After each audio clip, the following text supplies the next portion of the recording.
Academia de Ciencias Veterinarias de España va a celebrar sesión pública solemne para recibir como académico de número de esta corporación al excelentísimo señor doctor don Francisco Luis de esa Santisteban. Señor secretario, leerá en particular de la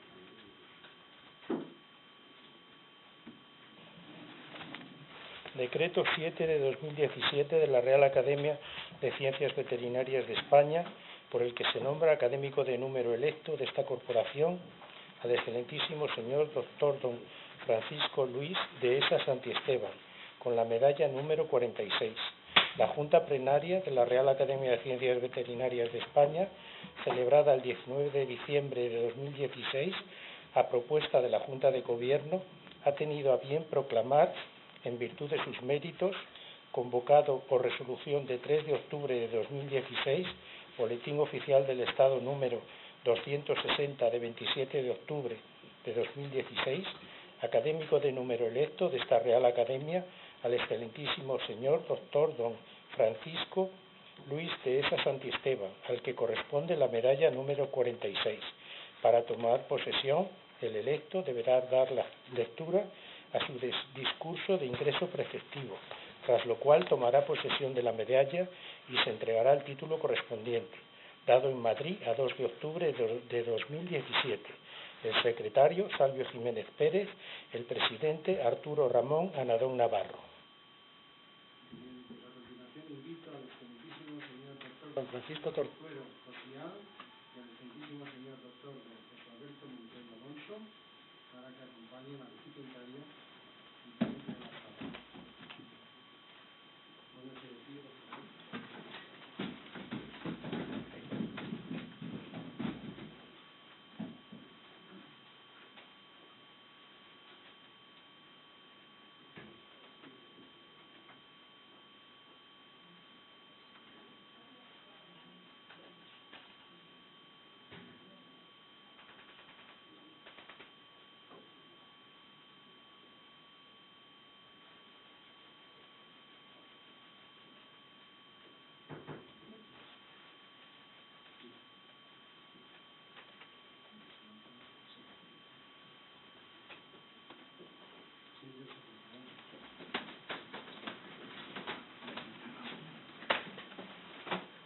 Tiene la palabra el excelentísimo señor doctor don Francisco Luis de esa Santisteban para dar lectura a su discurso de ingreso titulado La campaña de saneamiento ovino en Vizcaya 1971-1976, aportación de don Jesús Cuadra Samaniego a la veterinaria española.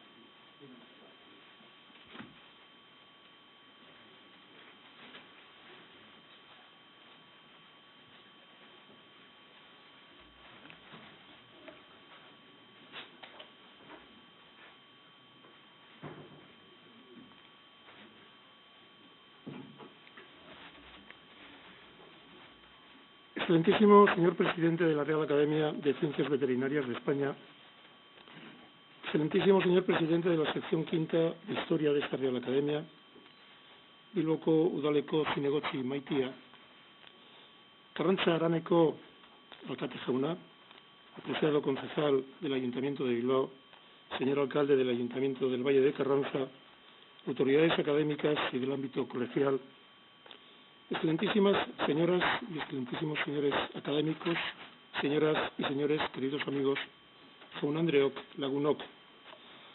Cuando recibí la noticia de la aceptación de mi candidatura para ingresar en esta Real Academia, sentí una profunda emoción y agradecimiento. Emoción porque el estudio de la historia de la veterinaria ha constituido el cordón umbilical que me ha permitido seguir vinculado de forma continua a personas y circunstancias del pasado y también del presente de nuestra profesión. Quiero expresar mi reconocimiento a todos los académicos participantes en la sesión plenaria que aprobó mi pertenencia a esta Real Academia y especialmente a aquellos que avalaron mi candidatura por creer que reúno los méritos suficientes para formar parte de esta institución. A los doctores Pérez García, Vives Vallés, Echaniz Macazaga y a la doctora Mañez Heró, les agradezco la confianza que depositaron en mi persona. Antes de continuar, y tal y como señala el protocolo, considero ineludible glosar a mi predecesor en la posesión de la medalla número 46 de esta docta institución. Lo hago además con sumo gusto, por tratarse del excelentísimo señor don Felipe Ramón Prieto Montaña, a quien conocí en la Facultad de Veterinaria de León en mis años de estudiante, y con quien mantuve una fluida relación a lo largo del tiempo. Su temprano fallecimiento el 27 de abril de 2011 nos embargó de tristeza, por lo que hoy quiero tener un además de protocolario, especial y sentido recuerdo para él. Su brillantísimo currículum incluye el haber sido titular de cátedra en las Facultades de Veterinaria de Lugo y de León. Les puedo asegurar a ustedes que para mí constituye un honor recibir su medalla. Como fugaz alumno suyo que fui, como estudiante de la Facultad de Veterinaria de León y como colega con el que compartí largos ratos de charla, fundamentalmente sobre la situación de la ganadería bovina española. También deseo hacer una mención especial a otro veterinario que aspiró a presidir esta Real Academia, el profesor García Partida, heterodoxo e iconoclasta hasta cierto punto. Nuestro último contacto fue en este salón, y Paulino, permítanme esta cercanía en el trato, me sugirió escribir la semblanza de un ilustre veterinario, bilbaíno del Athletic, por más señas, encargo que espero abordar en los próximos meses. Y, cómo no, recordar a otros ilustres académicos ya fallecidos, además de los citados, a quienes he tenido la fortuna de conocer, como el que fuera presidente de la Real Academia, don Carlos Luis Cuenca Esteban, o don Vicente Dualde Pérez, maestro de los historiadores de la veterinaria. Por supuesto, no olvido a mi maestro, el profesor Cordero del Campillo, a quien difícilmente puedo mostrar en su justa medida el reconocimiento que le adeudo. A él, a ti, Miguel, le brindo desde la distancia de forma especial ese discurso. Mi interés por la historia se remonta a mi infancia, durante la que fui testigo de largas conversaciones sobre las historias familiares y de la comunidad vecinal. En ellas se transmitían acontecimientos y tradiciones ligadas al Valle de Carranza. De aquella tradición oral surgió mi afición a la historia, incluida la historia de los alimentos y la agricultura. Posteriormente, durante mis estudios universitarios, este interés se amplió a la veterinaria de forma natural y progresiva. Conocí de boca de un veterinario titular de Carranza, don Eloy Aldecoa Goiricolzarri, íntimo amigo del matrimonio Carbonero Zalduegui, la existencia del veterinario don Félix Gordón Ordaz, que había defendido tenazmente el honor y la dignidad de nuestra profesión, creando la mítica Dirección General de Ganadería. Más tarde, leí las obras o la obra Semblanzas Veterinarias y las lecciones de historia, las secciones de historia de las revistas profesionales. Cuando abordé la posibilidad de realizar el doctorado en veterinaria, pensé en trasladar buena parte de mi experiencia en el ámbito de los parásitos de los pescados de consumo humano, por mi trabajo en la inspección del Mercado Central de Bilbao y los mercados municipales bilbaínos. Pero mi dedicación a las labores de gestión del área de salud y consumo y al Ayuntamiento de Bilbao malogró aquel deseo. Fueron años intensos que recuerdo con agrado y aún siento el afecto de muchas de las personas de aquellos equipos de salud pública en los que los veterinarios éramos parte fundamental, acompañados de otros profesionales sanitarios, con quienes también tuve el placer de trabajar como director durante 3 lustros. Años más tarde, las largas conversaciones con el profesor Cordero del Campillo y su disposición a dirigir mi tesis me convencieron para desarrollar un trabajo doctoral sobre historia de la veterinaria de carácter local. Aquel fue seguramente el espaldarazo definitivo a mi dedicación a la historia de nuestra profesión. Acceder a la presidencia del Ilustre Colegio de Veterinarios de Vizcaya contribuyó también, sin duda, a mi interés por nuestras raíces y el devenir de esta ciencia aplicada. Mi trayectoria en el estudio de la historia de la veterinaria ha estado muy orientada hacia aspectos de la veterinaria moderna en tiempos contemporáneos. Asimismo, mucha de mi actividad como historiador se ha centrado en figuras veterinarias de carácter local, especialmente en el ámbito vasco. En el proceso de reflexión y elección del tema objeto de este discurso, decidí no abandonar mi preferencia por lo local y traer a esta cátedra a personas, compañeros, que pese a sus merecimientos difícilmente tendrán reflejo en los trabajos de historia de otros autores. Así, dedicaré esta sesión a un compañero veterinario muy reconocido y querido en el País Vasco en general y en Vizcaya en particular. Se trata de don Jesús Cuedva Samaniego, figura central de este discurso. De él dijo don Cayetano López que era, en su opinión, el miembro del Cuerpo Nacional Veterinario más capacitado en el difícil problema de la lucha antituberculosa. Fue, por lo tanto, de alguna manera, un veterinario reconocido en su tiempo, un innovador en los difíciles años de la posguerra española y un emprendedor en unas circunstancias que, como veremos, fueron muy poco favorables para acometer sus proyectos.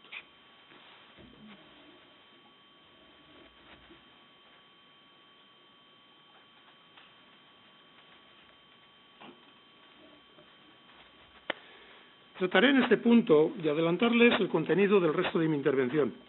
Partimos de un somero análisis de la realidad de la ganadería vizcaína desde finales del siglo XIX hasta mediados del siglo XX, para continuar con un breve recordatorio sobre cuál fue la actitud de los veterinarios vizcaínos frente a la tuberculosis bovina. A continuación, recordaré el fundamento y datos de las campañas de saneamiento ganadero diseñada por don Jesús Cuedva. Recordaremos el Laboratorio Pecuario de Bilbao o Laboratorio Vasco-Navarro y finalizaré mi intervención con una breve semblanza de don Jesús Cuedva Samaniego.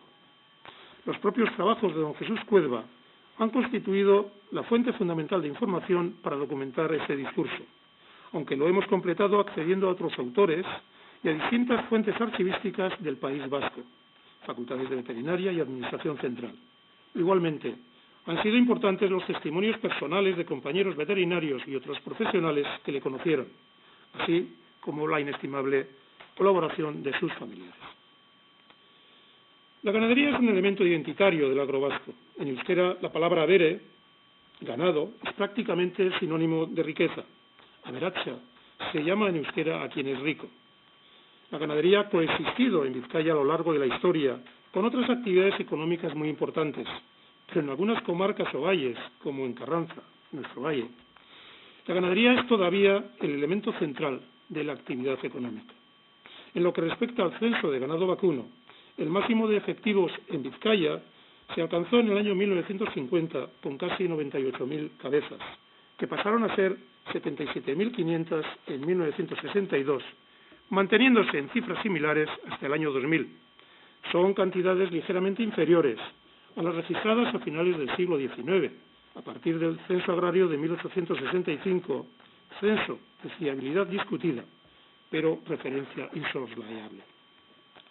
Las políticas de selección y mejora de la ganadería vizcaína estuvieron basadas en los siguientes ejes: promoción de la raza parda alpina como raza lechera y promoción del cruce de absorción por esta raza de las poblaciones de raza pirenaica, ausencia total de selección y mejora de la raza pirenaica y resistencia a la expansión de la raza frisona holandesa, que durante mucho tiempo estuvo limitada, confinada, al Valle de Carranza, algunos municipios de las Encartaciones y el entorno del conglomerado urbano formado por Bilbao y los municipios de la Ría del Nervión. Desde el punto de vista técnico, destaca la presencia del veterinario alavés don Álvaro Arciniega, como jefe del Servicio de Ganadería de la Diputación de Vizcaya, de 1925 a 1936, pero su trayectoria profesional se vio truncada por su mal estado de salud y la guerra civil. Se perdió así la oportunidad de haber aplicado a partir de 1935 una política de mejora en consonancia con la desarrollada en otros países. Por el contrario, la ganadería sufrió un notable deterioro con ocasión de la guerra civil y la crítica situación que se vivió en la posguerra. Y en estas circunstancias de posguerra llegó don Jesús Cuedva a Bilbao en 1946, adscrito a la Delegación de Agricultura de Vizcaya como subjefe del Servicio Provincial de Ganadería, y estudió la situación de la ganadería vizcaína y de la cornisa cantábrica en general. Escribió un importante informe en el que se basó para lanzar sus propuestas de mejora sanitaria. Don Jesús, además, hizo una estimación de las producciones ganaderas anuales y de su valor económico, con cifras que ahora nos parecerían ridículas, estimando para las producciones ganaderas vizcaínas un valor de 298,6 millones de pesetas y para toda la cornisa cantábrica, es decir, provincias vascongadas, Santander y Asturias, de 2.312,5 millones de pesetas.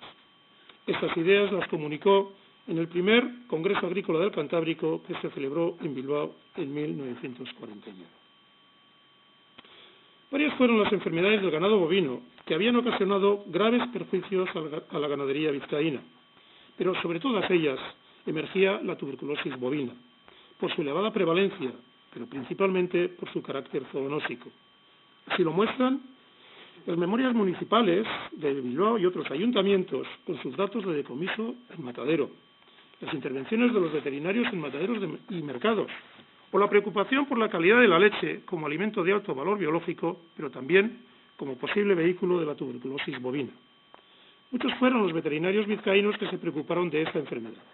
A principios del siglo XX sobresale la figura del veterinario municipal de Bilbao, don José Ignacio Guerricabeitia, que participó en numerosos congresos defendiendo el uso generalizado de la tuberculina como prueba diagnóstica y del tratamiento térmico de la leche antes de su consumo. Más tarde, otro veterinario municipal de Bilbao, don Enrique Beitia, en 1919, propuso que no se aceptara comercializar leche de establos en los que no se hubiera verificado la situación sanitaria mediante la tuberculinización de las vacas lecheras. Don Enrique Beitia propuso también, por aquel tiempo, al Ayuntamiento de Bilbao la construcción de una planta pasteurizadora de leche como mejor medio para frenar la transmisión de la tuberculosis bovina a los consumidores. Estas reivindicaciones se mantuvieron sistemáticamente por los responsables de los servicios veterinarios municipales de Bilbao hasta principios de la década de los años 50 del pasado siglo. Don Álvaro Arciniega, jefe del Servicio Pecuario de la Diputación de Vizcaya, propuso la tuberculinización de las terneras en las fases de recría en línea con la forma de trabajar en los países del norte de Europa como Dinamarca. Por otra parte, este veterinario y médico estudió en profundidad la posible relación entre la elevada prevalencia de la tuberculosis infantil en Vizcaya y el elevado consumo de leche de vaca. Llegamos a 1949, que es cuando don Jesús Cuedva estableció las razones para abordar el saneamiento del ganado frente a las epizootías más importantes. Reproduzco sus palabras, literalmente. Porque originan cuantiosas pérdidas económicas, porque alguna de ellas representa un peligro para la salud humana, porque es preciso incrementar la producción de carne, leche y otros productos de origen animal que España necesita, porque es imprescindible sanear nuestro ganado para poder realizar con eficacia cualquier plan de mejora del mismo. Don Jesús Cuedva presentó un plan detallado de acción evaluando las necesidades de medios materiales y humanos. Sus previsiones tenían mucho de voluntarismo y estaba claro que no conocía en profundidad la realidad que se iba a encontrar, aunque es cierto que conocía datos de las inspecciones post-mortem en los mataderos y eso le daba una idea de la prevalencia de la enfermedad. La campaña de saneamiento en Vizcaya dio comienzo en el año 1951. Hasta 1955 tuvo carácter voluntario y no se procedió al sacrificio obligatorio de los animales reaccionantes positivos. Hemos estructurado los datos de la campaña en diferentes tramos de tiempo. La campaña de 1951 a 1965 arrojó los siguientes resultados. En el periodo 1951-1954, de un total de 32.824 reses investigadas, un 14,84% resultaron positivas a la inoculación de tuberculina. Respecto a los establos, de los 9.000 investigados, resultaron con alguna positividad un 32,80%. Si añadimos los animales investigados en la segunda mitad de 1954 y los efectuados en 1955, nos encontramos con que de un total de 57.266 animales investigados, resultaron positivos el 15,81% de los mismos, en tanto que el dato de los establos se mantenía en el 32,08%. Entre los años 1955 y 1960, don Jesús Cuedva realizó una segunda tuberculinización en buena parte de los establos investigados entre 1951 y 1954. En lo que se refiere al ganado, las positividades descendieron hasta el 9,31% y en el caso de los establos hasta el 23,32%. Estos datos muestran el positivo efecto de aquellos primeros años de campaña. Disponemos de los datos correspondientes a 1965, con unas positividades de los animales investigados del 9,58%. Como se puede observar, En el tramo 1955 o entre el tramo 1955-1960 y el año 1965 no se percibe ninguna mejoría. El propio Jesús Cuerva nos ofrece la razón. A finales de la década de los años 50, la campaña de saneamiento se mantuvo de forma languideciente y posteriormente estuvo interrumpida en Vizcaya de 1960 a 1963. Esta fue una constante de la campaña, pese a los intentos de don Jesús Cuerva por dotarla de rigor técnico y administrativo.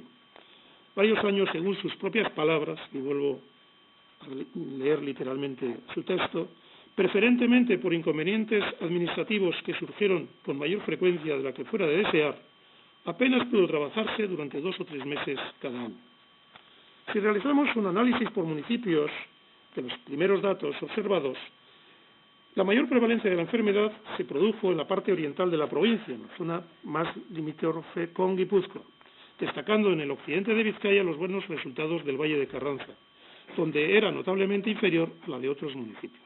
Esto probablemente fue así por su modelo de explotación y por el aislamiento de las explotaciones que, además, recurrían en pocas ocasiones a la compra de ganado de otras procedencias geográficas, potenciando la recría propia. No hemos podido recabar muchos datos de los resultados de estas campañas o de esta campaña en el resto del Estado. Don Jesús Cuerva facilitó el resumen de los datos de 1973 en una conferencia que impartió en Barcelona. En 1973, en la denominada Segunda División Regional Agraria, Guipúzcoa, Vizcaya, Santander y Oviedo, sobre un total de 54.110 cabezas, se sacrificó el 6,02 de las mismas por haber resultado positivas a la tuberculina. Para el resto del Estado, sobre un total de 95.472 cabezas, las positividades supusieron el 5,33% de las investigadas y, en conjunto, el porcentaje de animales sacrificados supuso el 5,58% del total de los investigados entre ambos grupos. También aportó la cifra de las indemnizaciones para un total de 8.357 vacas o cabezas sacrificadas. Se abonaron en concepto de indemnización o prima de sacrificio 162.908.825 pesetas, lo que da un resultado de 19.494 pesetas de prima por cada animal. La primera campaña de saneamiento realizada por el Gobierno vasco en 1982 mostró para Vizcaya una positividad media del 7,2% del ganado investigado. Por lo tanto, las positividades habían bajado poco más de 2 puntos desde el año 1965, estando ligeramente por encima de los datos que para 1973 dio el señor Cuerva para la Segunda División Regional Agraria. De nuevo, en el oeste de Vizcaya, donde la campaña había sido aplicada con mayor rigor e intensidad, los resultados fueron mejores, situándose en torno al 1%, mostrando así el efecto positivo de las campañas previas en el estado sanitario de la cabaña ganadera del Valle de Carranza y otros municipios de las encartaciones. A partir de ese año, la campaña fue aplicada sistemáticamente a todo el ganado y el efecto de tal estrategia fue inmediato, reduciéndose notablemente el porcentaje de positivos hasta la falta prácticamente total de positividades en 2003.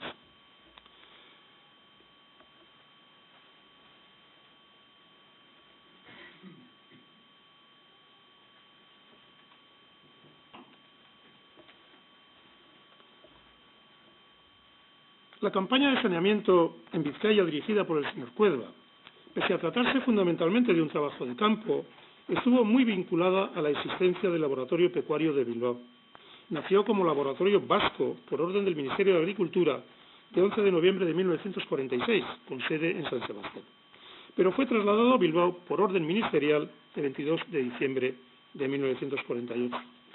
Su construcción no estuvo exenta de dificultades. El proyecto se presentó como una escuela de capacitación agrícola que incluía el laboratorio pecuario y en su alcance se contemplaba la preparación de semen para inseminación artificial y, por lo tanto, la existencia de establos con sementales. Esto ocasionó numerosos problemas para la tramitación del expediente, que finalmente se aprobó con las instalaciones del laboratorio y un pequeño animalario. Estaba situado en el barrio bilbaíno de Olareche, en el corazón de Begoña, uno de los municipios o anteiglesias anexionados a Bilbao a inicios o a principios del siglo XX. Su situación en el centro de la villa dificultó su expansión por lo que, tras barajarse diferentes alternativas, se construyó un nuevo laboratorio en el municipio de Derio, en terrenos cedidos por la Diputación de Vizcaya. En una orden ministerial de 18 de abril de 1975, se especifica el papel del Laboratorio de Sanidad Animal de Bilbao, tanto como Laboratorio Nacional de Referencia para Tuberculosis Bovina, como para las funciones que tenía que asumir en el servicio a prestar a las 3 provincias vascongadas. En 1976, don Jesús Cuedva fue trasladado a Madrid. Dejó Vizcaya con un laboratorio nuevo en Derio, con grandes expectativas, pero también es cierto que lo dejó en un momento de grandes cambios políticos y administrativos. El laboratorio pecuario, que era como le conocíamos, con distintas denominaciones, había prestado sus servicios prácticamente durante 30 años. Fue transferido al Gobierno vasco en 1982 y la mayoría de los técnicos veterinarios que entonces trabajaban en él declinaron continuar bajo la nueva responsabilidad política. El laboratorio seguiría su desarrollo bajo la competencia del Gobierno vasco, integrándose primero en el Servicio de Investigación y Mejora Agraria, SIMA, y actualmente en el Instituto Vasco de Investigación y Desarrollo Tecnológico, NEIKER, del Grupo Tecnalia.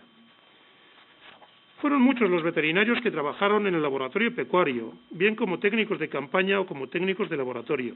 En el texto completo del discurso que ustedes tienen a su disposición, o tendrán, pueden ver el nombre, si no de todos, sí de buena parte de ellos. Yo aquí quiero destacar algunos de los que inicialmente formaron parte del equipo de don Jesús Cuedva. Su sobrino, don Ángel del Valle Cuedva, como técnico de laboratorio, que más tarde fuera director del Laboratorio Municipal de Bilbao, donde fue una fuente inagotable de información para los veterinarios más jóvenes. Y Manuel Fuldain Zavala, Ramón Cuadrado Labrador y Francisco Palenzuela Luzar fueron los primeros veterinarios que actuaron como técnicos de campaña. Don Jesús Cuedva Samaniego nació en el municipio burgalés de Miranda de Ebro el 7 de enero de 1915, en el seno de una familia de agricultores de la Vega de Miranda, en el barrio de Susana, se dice así, Susana, siendo sus padres don Jerónimo y doña Valeriana. Contrajo matrimonio con doña Teresa Marcos García, natural de Madrid y oriunda de la Ribera del Ebro, en Aragón. Del matrimonio nacieron 5 hijos: Pilar, ya fallecida, Jesús Carlos, María Teresa, José Manuel y Juana María. Ninguno de ellos estudió veterinaria, pero José Manuel siguió de alguna manera sus pasos, estudiando biología y desarrollando en estos momentos su labor docente e investigadora como catedrático en el Departamento de Biología Molecular de la Universidad Complutense. Don Jesús estudió en el Colegio del Sagrado Corazón de Miranda de Ebro. De sus tiempos de interno en aquel colegio, mantuvo durante mucho tiempo el hábito de sentarse sobre una de sus piernas recogida en el sillón. Decía que lo hacía así, o que lo había hecho así, para calentar las piernas por el frío extremo que pasaban en invierno sin ningún tipo de calefacción en aquel colegio de la localidad burgalesa. Obtuvo el título de bachillerato en Valladolid en 1933 y aquel mismo año se matriculó en la Facultad de Veterinaria de Zaragoza, pese a que su padre había preferido que siguiera la carrera militar. En la facultad obtuvo muy buenas notas en el primer año, mereciendo especial mención su rendimiento en matemáticas, lo que le hizo merecedor de figurar en el cuadro de honor de tal asignatura, según reseña el libro de matrículas. Sus estudios universitarios se vieron mediatizados por la Guerra Civil. Don Jesús participó activamente en ella, en el Ejército Nacional, en la 5ª División de Navarra. Coincidió con don Abel Barahona Garrido, también natural de Miranda de Ebro, y que había sido compañero suyo durante los estudios de bachillerato.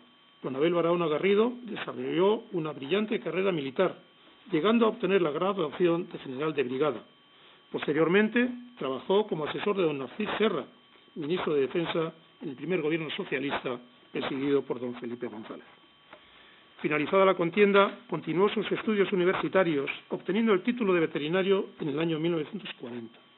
En 1941 inició su carrera profesional como inspector municipal veterinario en Pradoluengo, trasladándose al año siguiente a Cerezo del Río Tirón hasta abril de 1945. Aquellos años, como inspector municipal veterinario en estas localidades burgalesas, fueron felices, pese a la escasez de medio y las dificultades propias de la época. Colaboró con otros profesionales sanitarios en ambos partidos y mejoró su formación clínica, recordando de por vida su aprendizaje en la aplicación de fuegos ganado equino. En 1944 decidió participar en una convocatoria para el Cuerpo Nacional Veterinario. Entre los miembros de aquella promoción cabe destacar la presencia de 2 mujeres veterinarias, la madrileña doña Isidora Dulce María Barrios Martín y doña Luz Zaldueguiz Gabilondo, primera veterinaria vasca. Su primer destino como inspector del Cuerpo Nacional Veterinario fue Pontevedra, donde su estancia fue muy breve. Aún así, puso en marcha nuevas iniciativas como un programa de vacunación antirrábica obligatoria y forjó firmes amistades en la sociedad pontevedresa. En Bilbao, en 1946, fue destinado como inspector veterinario del puerto, adscrito, como se ha dicho, a la Jefatura Provincial de Ganadería, dirigida por don Blas Martínez Inda. Cuando ya había iniciado su trabajo como director del Laboratorio Pecuario Vasco Navarro, se trasladó a París en el año 1952, donde estuvo estudiando en el laboratorio del profesor don Constantin Levaditil, uno de los más importantes investigadores europeos de la primera mitad del siglo XX, y que entonces era el director técnico del Instituto André Alfred Fournier, creado a comienzos de los años 30 y habiendo sido con anterioridad director del Instituto Pasteur. Con el paso del tiempo, la figura de Jesús Cuedva se fue agrandando, dejando constancia de su trabajo en la Diputación, en ayuntamientos, en cámaras agrarias, cooperativas, empresas de alimentación animal, grupos de control lechero, servicio de extensión agraria, empresas lácteas, etc. Todo el sector primario vizcaíno conocía su actividad y su valía, y al laboratorio pecuario se recurría de forma sistemática por parte de muchos profesionales y ganaderos, y en momentos puntuales por otras entidades de la Administración para programas de salud pública. Participó en numerosas jornadas de formación en distintas provincias y ciudades españolas, y nos consta su presencia en congresos internacionales, como unas jornadas técnicas hispano-francesas celebradas en Barcelona en 1974. Además, utilizaba las técnicas audiovisuales a su alcance como diapositivas y documentales. De hecho, colaboró en la grabación de un documental del Ministerio de Agricultura sobre la prevención de la tuberculosis bovina. Simultaneó el trabajo en el laboratorio pecuario, con su presencia en la empresa farmacéutica FAES, con la que le unían lazos personales. Desde su posición privilegiada en el sector farmacéutico, facilitó el acceso al mismo a otros compañeros veterinarios. Don Jesús Cuedva fue adaptando sus ideas sobre la ganadería a lo largo del tiempo. Le hemos visto estudiando la raza parda alpina a principios de los años 50, pero ya a finales de los años 60 y en la década de los 70, asesoró a distintas granjas en la adquisición de ganado de raza frisona y alto rendimiento lácteo. El ilustre Colegio Oficial de Veterinarios de Vizcaya le nombró colegiado de honor en 1976 con ocasión de su traslado a Madrid. En 2001, en el marco de la celebración del centenario del colegio, le nombró, a propuesta de quien les habla, presidente de honor. Entre otros reconocimientos, le fue impuesta la encomienda de la Orden Civil del Mérito Agrícola. Sus últimos años como profesional discurrieron en el Ministerio de Agricultura como jefe de la sección de profilaxis en sanidad animal. Falleció el 11 de enero de 2004 en Madrid, habiendo cumplido 89 años. Poco tiempo antes, quien les habla tuvo la oportunidad de conversar con él. Confesó que estaba viviendo sus últimos momentos, pero admitió que, pese a todo, todavía fumaba algún pitillo. 2 días más tarde de su fallecimiento, en una soleada tarde de enero, se celebró el funeral en la parroquia de Susana de Miranda de Ebro, tal y como él había dispuesto en un texto manuscrito de su puño y de su letra endiablada, como dicen sus familiares. La obra escrita de don Jesús Cuedva sobre la tuberculosis bovina aporta información histórica de alto valor sobre la evolución de esta zoonosis en distintos países del mundo y su situación en España. Sus libros, artículos y conferencias son una muestra clara de la altura de su formación científica y de su dedicación al estudio durante toda su vida. Son muchos los artículos que hemos podido seguir, algunos relacionados con la campaña de saneamiento, pero otros como resultado de su trabajo en el laboratorio pecuario en otros ámbitos técnicos. Su aportación más importante, no obstante, y plenamente vigente en algunos aspectos, fue el libro titulado Erradicación de la tuberculosis bovina. El doctor don Ramón Juste, destacado patólogo que ha dirigido durante años el Servicio de Patología Animal del Instituto Neiker en Vizcaya y actual director de Serida del Principado de Asturias, siempre ha expresado una valoración positiva de la concepción técnica de la lucha antituberculosa desarrollada en Vizcaya en aquellos primeros años. Así lo muestra cuando indica: este interés por la tuberculosis se consolidó con la construcción del Laboratorio Pecuario Regional en Derio y su declaración como Centro Nacional de Referencia de la Tuberculosis Bovina, y con la publicación de su obra Erradicación de la tuberculosis bovina en 1966, un modelo de trabajo científico aplicativo todavía válido. He preferido trasladarles la opinión de alguien tan cualificado que darles la mía propia, seguramente menos objetiva, pero igualmente plena de admiración por la actualidad de esa obra. Mi intervención llega a su fin. He querido trasladarles la importancia que tuvo para la profesión veterinaria en Vizcaya la presencia del laboratorio pecuario y el desarrollo de la campaña o campañas de saneamiento bovino. Y también he querido transmitir el protagonismo de don Jesús Cuedva Samaniego en aquellas iniciativas. Respecto a la campaña de saneamiento, les daré traslado de sus propias palabras, el enjuiciar, el discurrir de la misma y su futuro. Escribe en su libro: en estas condiciones, creemos que podría llegarse en un plazo relativamente breve a conseguir la eliminación de esta enfermedad en la provincia, pero mucho nos tememos que por una u otra causa sufra una nueva interrupción. En tanto no se apruebe un nuevo plan a 10-12 años que permita continuidad y persistencia en la campaña, estamos haciendo una lucha de comandos que resultará más cara y menos eficaz. Hace ya mucho tiempo, una persona de su entorno me dijo que Jesús Cuedva había abordado una empresa que tenía mucho de quijotesca, vista la situación del país en aquellos años. Esta cita, que les he leído, y otras muchas que podrían extraerse de sus trabajos, nos muestran cuáles fueron los gigantes, cuáles fueron los molinos con los que tuvo que luchar para mantener viva la llama de la sanidad animal en nuestro país. Jesús Cuedva creó en el País Vasco en general y en Vizcaya en particular una cultura de aceptación y compromiso con las campañas de saneamiento, y ello contribuyó a que, años más tarde, en el País Vasco, los resultados fueran espectaculares. Gracias al trabajo de Jesús Cuedva, por otra parte, cientos de explotaciones de ganado vacuno y amplias comarcas disfrutaron de un nivel sanitario muy aceptable en lo que a tuberculosis bovina se refiere. Que los poderes públicos no pudieran o no supieran entender las potencialidades de sus ideas en aras de la mejora sanitaria de la ganadería española no puede suponer ningún menoscabo en su valía. En Vizcaya, muchas generaciones de veterinarios profesaron por don Jesús Cuedva verdadera admiración, porque le considerábamos un referente, no solo desde el punto de vista técnico, sino también por sus habilidades para dirigir a sus equipos y trabajar con los ganaderos siempre desde el respeto y el espíritu de trabajo. Desde nuestro punto de vista, la figura de Jesús Cuedva siempre estará unida a la lucha contra la tuberculosis bovina, y en ese ámbito es indiscutible su aportación científica y técnica a la ganadería y a la veterinaria española.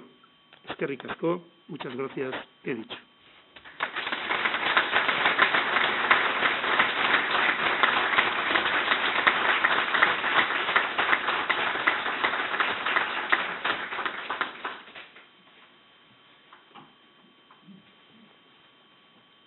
Tiene la palabra el excelentísimo señor Miguel Ángel Vives Vallés, académico de número de esta institución, que dará contestación al nuevo académico en nombre de esta Real Academia de Historia del Animal.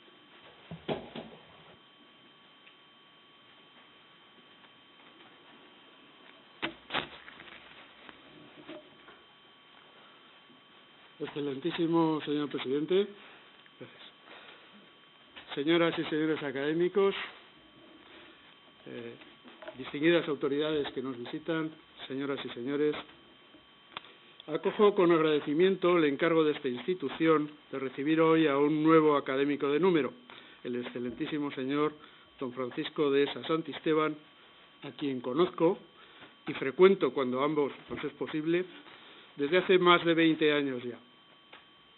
Si bien es costumbre en este tipo de actos glosar los méritos y el trabajo que presenta para su ingreso el académico, la aceptación del doctor Dehesa como nuevo miembro del colectivo de notables que constituye el núcleo de esta Real Academia dice mucho más que las torpes palabras que yo les pueda ofrecer. Pero hemos de rendirnos a la disciplina del protocolo, ese conjunto de comportamientos elaborado y sedimentado a lo largo de generaciones que, lejos de convertirse en el anacrónico estorbo con el que algunos políticos neopaletos se muestran en los medios, representa para otros, y para mí concretamente, un modelo cultural elevado y desde luego válido, a conservar, mantener y transformar cuando así lo acordemos. En este sentido, no puedo por menos que agradecer al doctor Dehesa su exquisito respeto y cumplimiento en tiempo y forma del protocolo que nos hemos dado en esta academia, tanto en su cuidada apariencia personal como en la elaboración y presentación de su trabajo, algo que se daba antes por descontado, pero que al parecer ya no puede considerarse normal y esperable, y por ello, en este caso, debe ser resaltado y debidamente señalado cuando ocurre. Dicho esto, trataré de explicarme convenientemente en orden a consignar todo aquello que pensamos tiene de bueno el recipiendario y, por extensión, su incorporación a esta Real Academia. En primer lugar, les diré que ingresar en la Real Academia de Ciencias Veterinarias de España no es sencillo, y bien lo saben todos aquellos que han debido insistir en su solicitud varias veces, a pesar de un excelente currículum y posición, y muy especialmente lo saben aquellos otros que no lo han solicitado, pues deben someterse al escrutinio y valoración de todos y cada uno de los académicos de número, ya que el ingreso solo depende de su exclusiva decisión personal. Como luego veremos, la actividad del doctor Dehesa, donde reposa su meritoria trayectoria, se basa en dos pilares bien definidos: la salud pública, verdadera orientación profesional, y la historia de la veterinaria, una orientación devocional. Y fíjense que esta academia tiene precisamente una sección de salud pública, además de otra dedicada a la historia de la veterinaria. Sin embargo, el doctor Dehesa ha optado por la sección de historia de la veterinaria, aún teniendo un muy considerable currículum profesional en salud pública que, cabe inferir, supone un historial suficiente para su ingreso. La razón de esta elección es simple. Los académicos de número que constituimos mayoritariamente la sección quinta de Historia de la Veterinaria convinimos en cursarle al doctor Dehesa nuestro deseo y apoyo para que se incorporase a esta Real Academia, ya que nos conocemos desde 1996 y nos hemos visto todos los años en cuantos congresos, reuniones, jornadas y actividades sobre la historia de la veterinaria se han realizado. Es, pues, una personalidad reconocida y activa en este ámbito, por lo que entendemos que es positivo que se incorpore a la Real Academia de Ciencias Veterinarias de España, única institución de ámbito nacional, más allá del marco regional o local, y que por ello reconoce al final de su nombre de España. Continúan así los esfuerzos de la sección quinta de esta academia para tratar de incorporar a las personalidades más señaladas y que más han aportado a la historia de la veterinaria en nuestro país, de manera que nos constituyamos en un auténtico reservorio de esta materia tan necesaria como descuidada. Y continuando con la forzosamente breve exposición de sus méritos, les diré que el pilar profesional del doctor Dehesa está constituido por el servicio público, con mayúsculas, prestado con orgullo con la denominación que él mismo anota de veterinario municipal de Bilbao, a lo largo de 37 años, donde ha recorrido una exitosa carrera profesional que ha desarrollado después de una breve pero intensa experiencia en el sector primario, tras su licenciatura en la Facultad de León. Funcionario de carrera desde 1980, dirección de áreas y servicios varios en el Ayuntamiento de Bilbao hasta su puesto actual como alto directivo en el mismo ayuntamiento, como director del área de acción social, con casi 800 personas a su cargo, demostrando que si un veterinario puede con casi todo, si es de Bilbao ya no hay límites. En todo caso, desde el inicio, su interés se centró en la inspección de alimentos en mercados y otros establecimientos como garante de la salud colectiva, a través de cuya solvencia y capacidad promocionó a puestos de mayor responsabilidad, siempre como garante del bienestar y, por ende, la salud de las colectividades humanas. Como ejemplo, el puesto de director del área de salud y consumo del mismo ayuntamiento. Destaca igualmente en su faceta de organización y gestión de equipos, para lo que adquirió una intensa y extensa formación que ha aplicado a fondo en sus tareas directivas, siempre en busca de una mayor eficiencia y mejores resultados.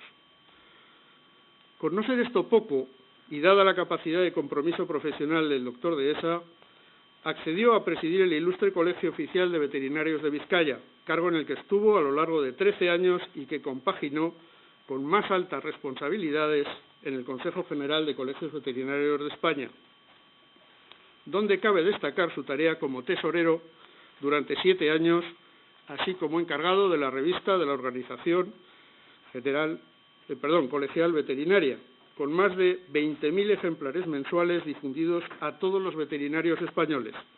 Y aunque técnicamente no se le atribuye un índice de impacto, desde luego que lo tiene, y mucho. Como se puede apreciar in extenso en su currículum, en esta su faceta profesional se prodigó en la elaboración de trabajos, comunicaciones y ponencias, lo que es un claro indicador de una gran actividad, por demás incansable, año a año. Someramente descrito el pilar profesional nutritivo, pero como se puede apreciar, ejercido con gusto, con ganas y a pleno rendimiento, cabe ocuparnos del segundo pilar que hemos denominado devocional, porque no solamente no es nutritivo, ni da de comer, ni proporciona recursos, sino que más bien los detrae, como bien sabemos otros historiadores devocionales. Este segundo pilar, el de la historia veterinaria, siempre tuvo su lugar en el corazón de este ilustre vizcaíno, desde sus tiempos de estudiante. Posiblemente a partir de 1995, tras una entrevista a Luz Zalduegui Gabilondo, comenzara a fermentar lo que le hizo unirse al grupo de pioneros que, reunidos en Madrid ese mismo año, habrían de fundar la Asociación Española de Historia de la Veterinaria, y a reunirse todos los años desde entonces, primero en jornadas, luego ya en congresos nacionales y finalmente en congresos internacionales, donde sin descanso ha ido dando a conocer a una gran parte de los veterinarios vizcaínos en una tarea que, precisamente por devocional, ha venido ocupando sus escasos ratos libres, desempolvando documentación en archivos municipales y donde quiera que se pudiesen encontrar, y especialmente difundiéndola en revistas y libros. Esa devoción por la historia le llevaría a realizar su tesis doctoral, naturalmente sobre historia, de la mano de un maestro, el profesor don Miguel Cordero del Campillo.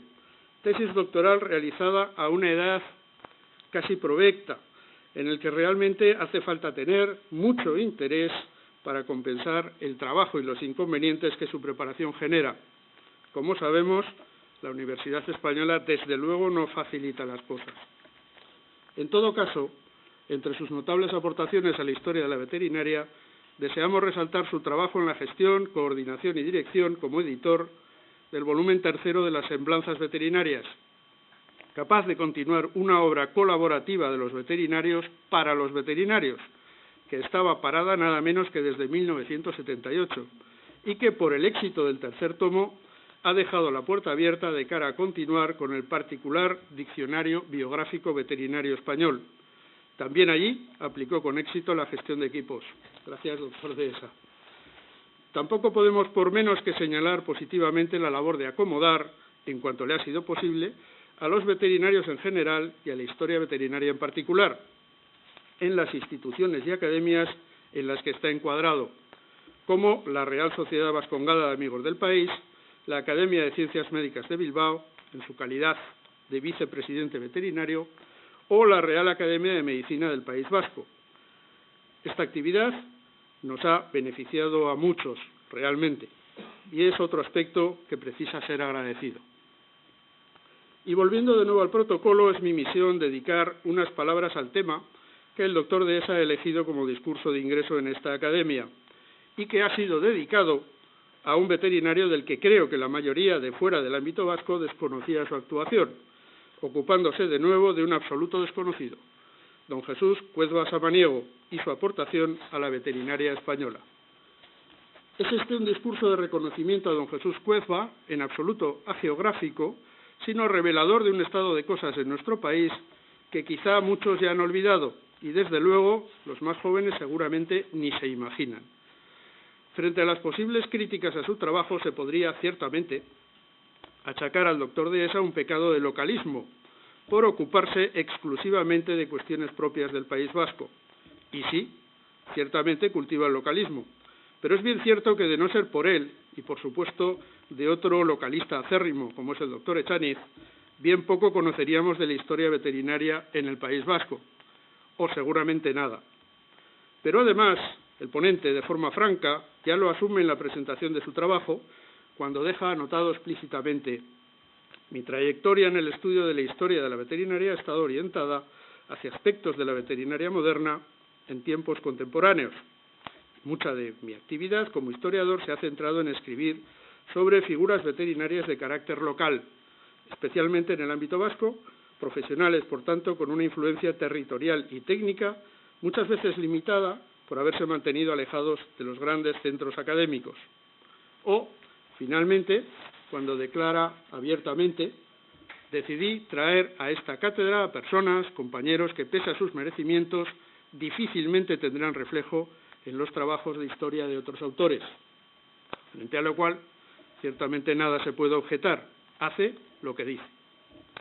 De igual modo, la posible objeción derivada de la cercanía histórica del biografiado no debería ser tal, pues aun pareciendo fácil la tarea, realmente no lo es.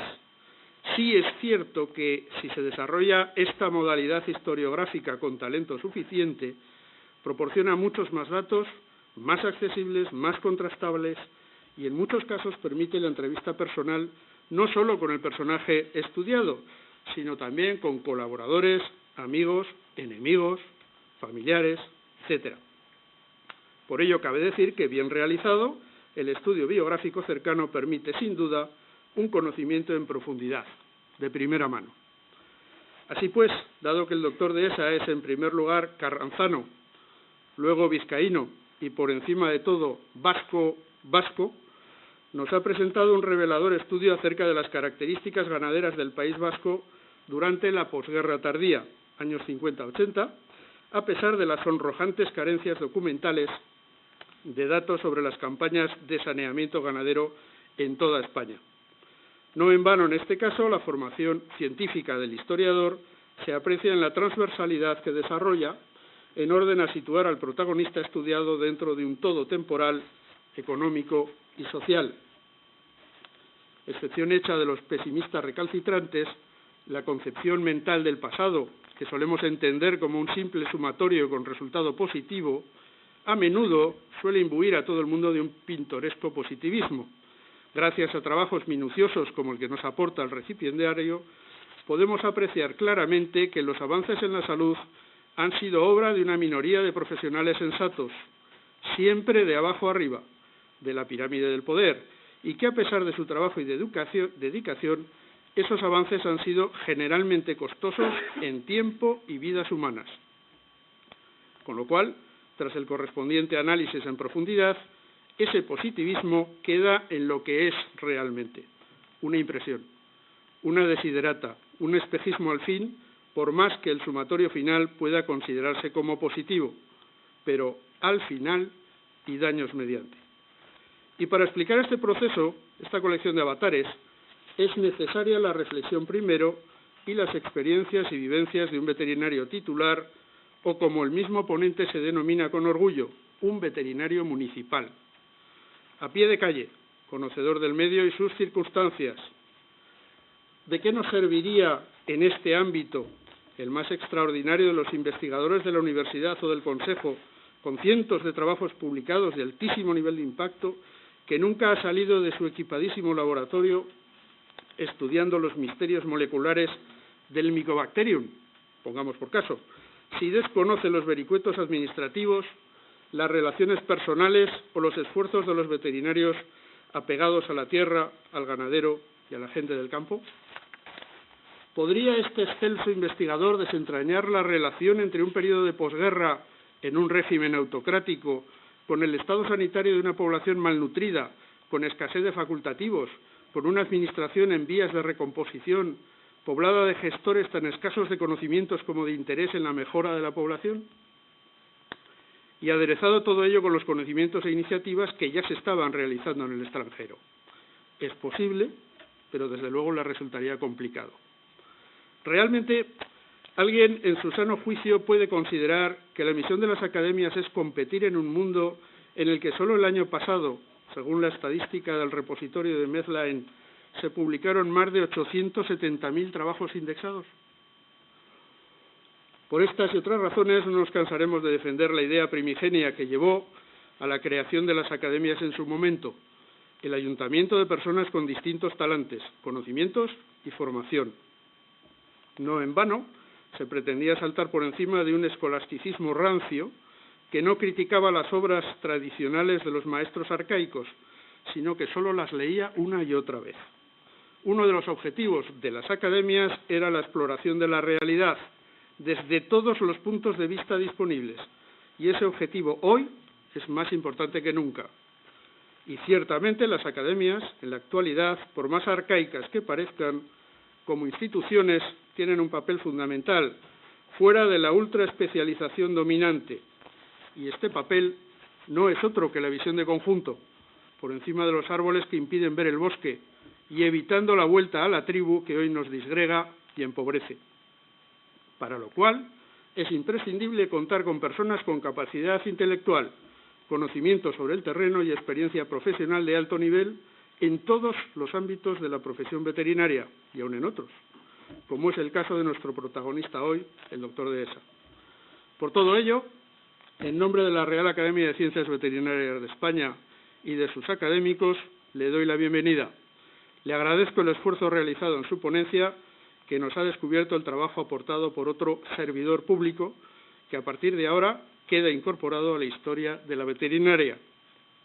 Y además, le insto a que aporte sus cualidades al trabajo cotidiano de esta institución, quizá arcaica, pero sin duda necesaria. Muchas gracias por su atención.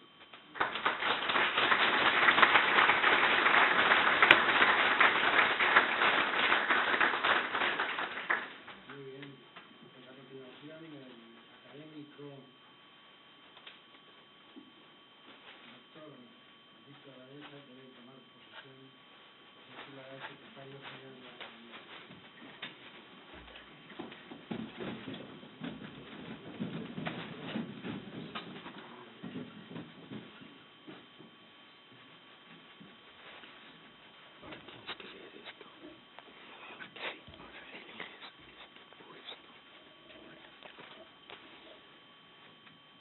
Yo, Francisco Luis Dehesa Santisteban, doctor en veterinaria por la Universidad de León, prometo acatar el estatuto vigente de la Real Academia de Ciencias Veterinarias de España en virtud de mi nombramiento como académico de número con la medalla número 46, dando testimonio de ello mediante la firma rubricada que estampo junto a la del señor presidente y la del señor secretario general en el documento de la toma de posesión.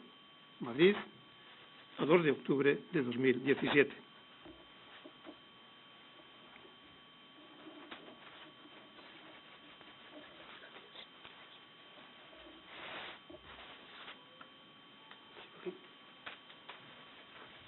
Muy bien, pues a continuación, si es tan amable, voy a entregar la medalla acreditativa de académico número de esta Real Academia de Ciencias Veterinarias de España, y en nombre de su majestad rey le voy a imponer la medalla número 46 que le corresponde, y a su elección ocupará plaza en la sección de Historia de la Veterinaria de esta Real Academia de Ciencias Veterinarias.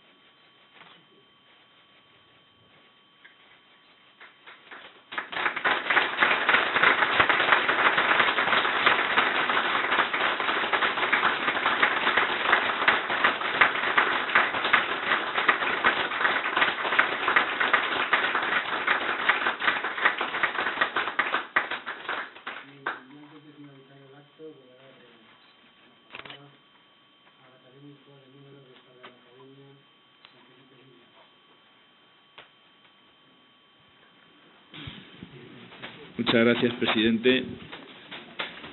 Señores académicos, brevísimas palabras para dar la enhorabuena al doctor Dehesa, amigo Paco, desde ese valle ganadero de Carranza a la Real Academia de Historia de la Veterinaria de España hay un trayecto.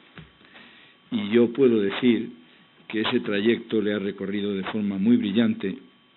Desde el punto de vista profesional, desde luego, ya lo ha dicho hoy aquí el doctor Vives, pero desde el punto de vista personal, en mi opinión, más.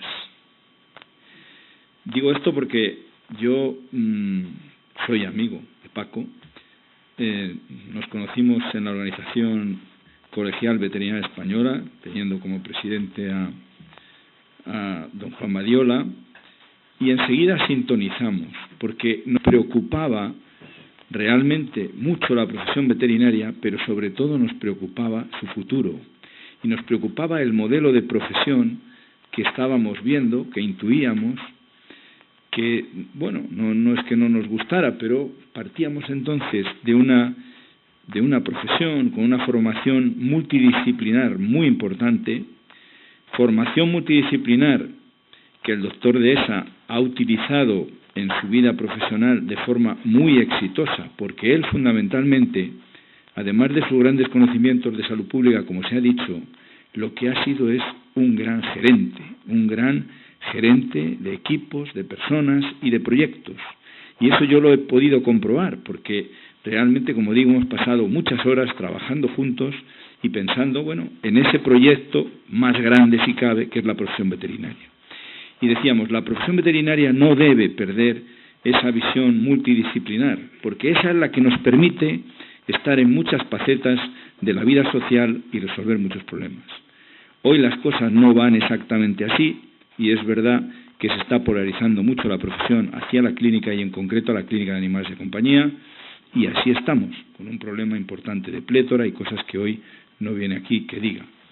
Pero sí, porque mi tiempo es muy limitado, señor presidente, sí quiero decir que del doctor Dehesa, de mi amigo Paco, yo destacaría, de verdad, es un hombre serio, es un hombre seguro, es un hombre sólido, es un corredor de fondo, es un hombre honrado, faltaría decirlo, pero es un hombre honrado, muy honrado. Y yo creo que sus lemas son trabajo y rigor, rigor y trabajo. Y eso, bueno, pues a todos los que tenemos la suerte de conocerte, Paco, pues realmente nos hace felices tener un amigo como tú. Así es que no es poco eso. Decía el señor Areces, el fundador del Corte Inglés, cuya fundación la tenemos justo detrás de este colegio. Él decía que en la vida se puede funcionar muy bien con geografía y sentido común. Pues yo creo que Paco funciona muy bien con geografía, sentido común y esas otras cualidades que he dicho. Enhorabuena, Paco. Muchas gracias. Y con historia. Muchas gracias.